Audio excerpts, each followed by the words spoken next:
कोणत्या गल्लीत आलोय आपण पंढरपूरच्या, इथं मिळेल का ढुलकी आपल्याला? तर राम राम मंडळी.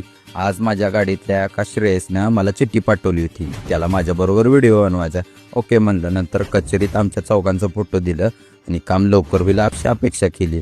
नंतर हे बघा विश्वसम्राट शोचं, त्याच्यावर 100 रुपये ऑफ आहे. नंतर मग मी, नवले पाहुणं आणि आमचे सगळे घरचे मिळून आम्ही चाललो होतो पंढरपूरला. मग जाताना बघा यात्रा दिसली का शुभ्रा लागली कालवा करायला, यात्रा आली. तेवढाच लोक म्हणला, मी ना टॅटू काढायला शिकलोय, तुमच्या हातावर टॅटू काढतो म्हणून त्यानं माझं नाव काढलं. तरी बी चांगलं जमलं होतं. मग नंतर पाळणं दिसलं का लागली शुभ्रा अजून कालवा करायला. लहान पोरांनाच खरं यात्रेचा खूप उत्साह असतोय. तुम्हाला आहे का नाही कमेंट करून सांगा. नंतर कसं तर आम्ही पोचलो बाबा इथं पंढरपूरला, या उमदे गल्लीत. ही जुनी बांधकाम बघून खूप आश्चर्य झालं, अजून पण आहेत अशी जुनी बांधकाम. नंतर आम्हाला जायचं होतं इथं तुळशी वृंदावन गार्डनमध्ये, पण 8 वाजता बंद होणार होतं म्हणून आलो माघारी. आपण भेटू पुढच्या ब्लॉगमध्ये. राम राम.